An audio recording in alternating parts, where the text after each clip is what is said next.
Words cannot describe how hypocritical and ridiculous it is that the West, the big banks, the military-industrial complex that runs our country,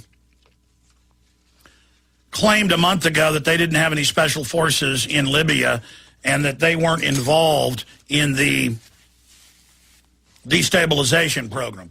Now it's been admitted for at least 3 weeks that British special forces and other mercenaries, not just regular government SAS, special air services, are in the country leading the groups, and that, yes, it is, quote, the CIA Al-Qaeda brigade out of Saudi Arabia and Egypt. And it's in the London Telegraph, CNN. They go, oh, is it wrong that Al-Qaeda's hailing this and that Al-Qaeda's doing it? Maybe not. Al-Qaeda was good when they attacked Serbia as a pretext to start that war. Oh, look, the Serbs are being mean to the Al-Qaeda. We've got to invade and hand it over to Albania, basically. Oh, they used Al-Qaeda to attack and start the war with the Russians. Is that saying the Russians were little angels? No. The point is, the globalists are starting these wars. And now they've tried to assassinate Gaddafi in the last 24 hours with cruise missiles and bombs. That's confirmed by BBC and others. That's a violation of international law. No judge, no jury, no execution. The no-fly zone doesn't say they can try to kill Gaddafi. Notice Hillary and others have said you will accept a humanitarian force, that's a ground force, or we will completely destroy you. So this is a new war, and it's part of this larger strategy of tension.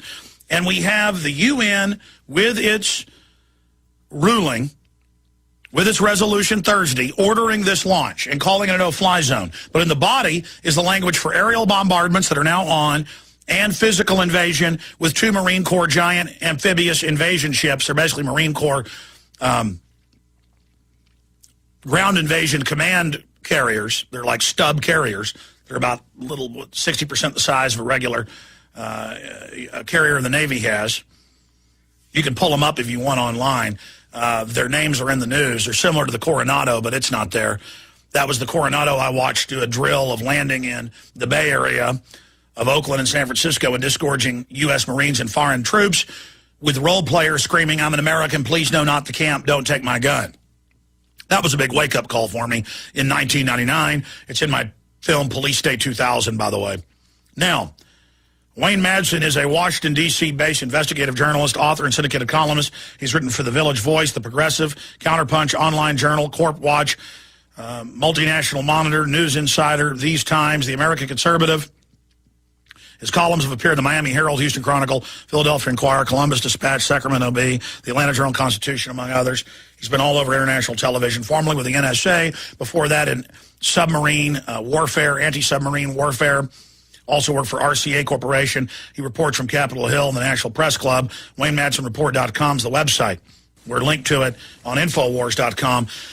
Wayne, looking at this, it's quite a precedent. We now have clearly special forces backed, hitting key targets, government buildings, telecommunications in Syria.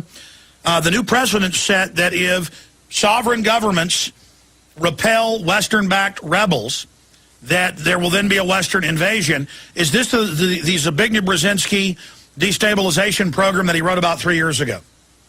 Well, I'll tell you, I think what we're seeing playing out in Libya, now also probably in Yemen, is the co-option of these Arab revolts by the CIA and their allied intelligence and special forces units in these NATO countries.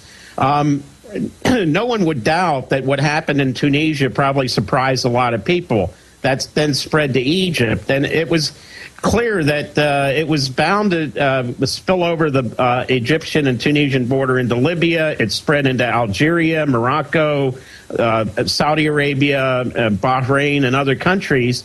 But now what we're seeing play out is NATO launching this attack on Libya. Now this is a game changer. Many in the Libyan opposition did not want U.S. and NATO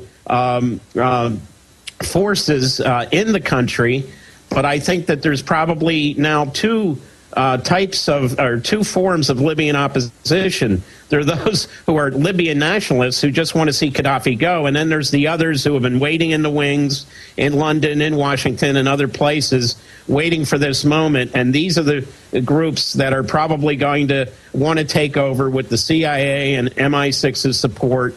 And what we're going to see is Libya's tremendous oil deposits being the target for these countries. Now, that said, I think we also have to look at there's a huge split within NATO and the European Union. And we probably haven't seen a split like this in NATO since the 1956 invasion by Britain and France of Suez. And, of course, President Eisenhower would not support that, and that created a major rift in NATO. Now we see Turkey and Germany, two large NATO countries after the United States as far as military power is concerned, not supporting this effort. And the worst thing, the Italians are now involved, and that is the former colonial power that ruled Libya. And I can't think of anything worse than having Italians participate in a military adventure against Libya. Benito Mussolini actually invaded, for those that don't know. Now they'll say he's a good guy, but for those that don't know, this will clearly now unify more Libyans behind Muammar Gaddafi. Right, and we have, of course, Mussolini's ideological son, Silvio Berlusconi, now in power in Italy, and of course he's facing all kinds of legal problems, messing around with underage hookers, and the guy's mafiosi from the word go. But he's looking at this, obviously, as a chance for him to gain political points. He was basically almost on his way out, and now we see Harper in Canada providing military forces for this invasion of Libya, and they're saying that his poll numbers are up in Canada. So I'm looking at people like Sarkozy and Berlusconi and Harper trying to make political points in this. And now we had Saif al-Islam Gaddafi, Gaddafi's son, state that Sarkozy's presidential campaign was bankrolled by Libyan money. Now that brings up the whole thing with the Clearstream bank accounts, Sarkozy being funded from money outside of France. And he went after Dominique de Villepin, tried to put him in jail for slander. And now it looks like probably what de Villepin and the others in the Chirac government were saying about Sarkozy was true. This guy was the first guy to run to Gaddafi and meet him in Libya, and now he's the first one to launch French warplanes against Libya. So we also have the EU head, Herman van Rompuy, just a few months ago embracing Gaddafi. You have the British government embracing him, selling him most of his weapons. Is this an attempt to go ahead and kill Gaddafi so that he won't use all of his blackmail on them? Well, I think so. He's obviously got, a lot of information about what's been going on behind the scenes.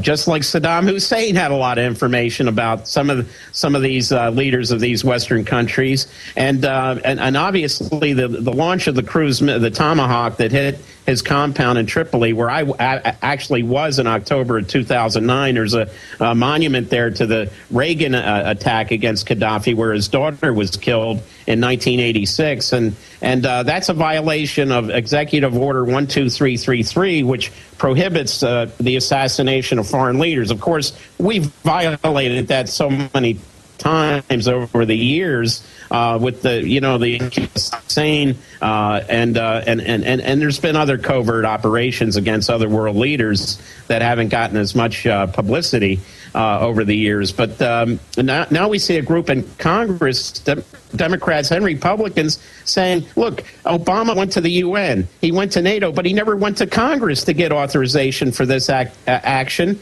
And there's one Democrat apparently who's willing to put forward articles of impeachment against President Obama.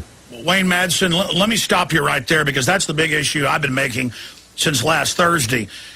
No statements, no even resolution, much less a declaration of war, which we haven't had since World War II.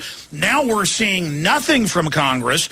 Within 24 hours of the UN voting for a no-fly zone, it turns into a bombardment, with British news reporting that SAS smash squads are on the ground in Libya to mark targets for coalition jets. The rebels arrested a bunch of SAS, as you know, 2 weeks ago that embarrassed everybody.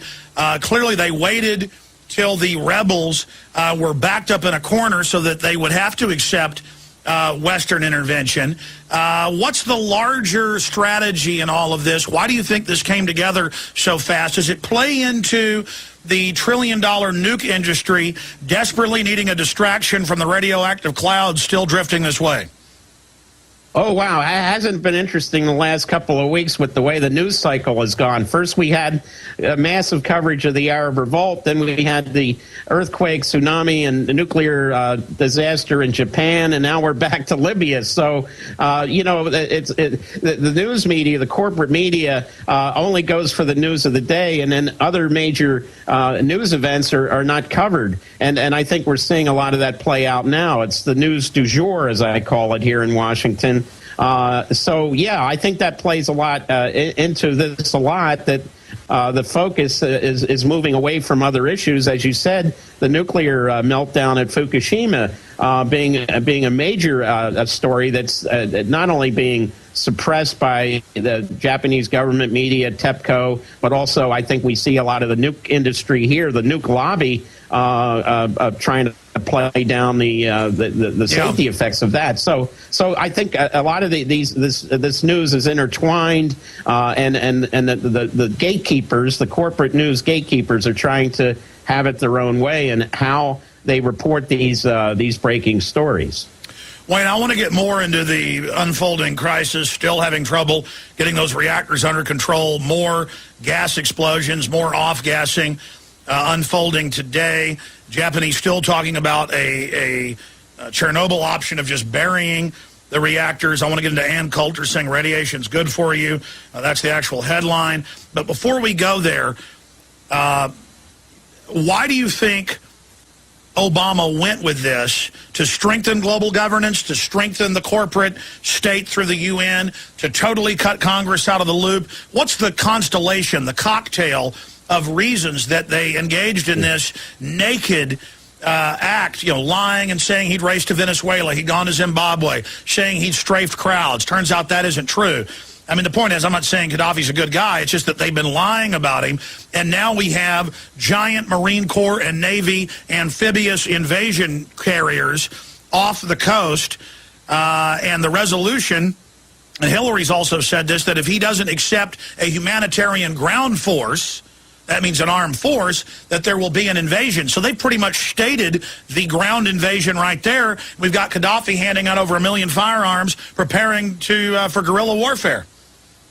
Right, and I think what this shows is Obama's no different than his predecessor when it comes to these coalitions of the willing. That we saw this play out in Iraq. We saw it play out in Afghanistan.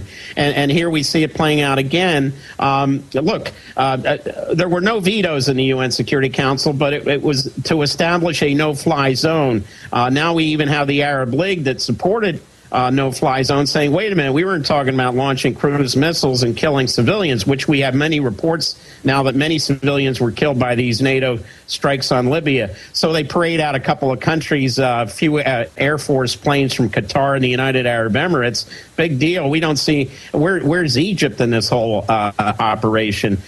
So yeah, it's Obama is a neocon. His advisors are neocons.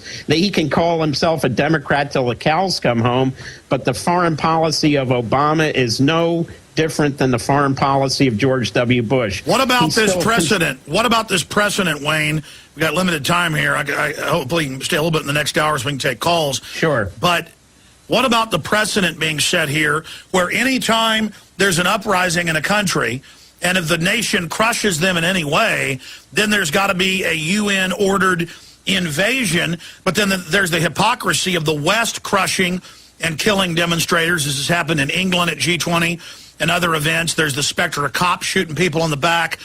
There's the specter of these similar things. On the heels of the hypocrisy energized, the illustration energized and highlighted by U.S. Army kill team in Afghanistan posed for photos of murdered civilians, including little bloody dead children with the, quote, kill teams, as Private Bruckheimer first revealed 8 years ago, that they're ordered to go into villages and kill babies and everyone.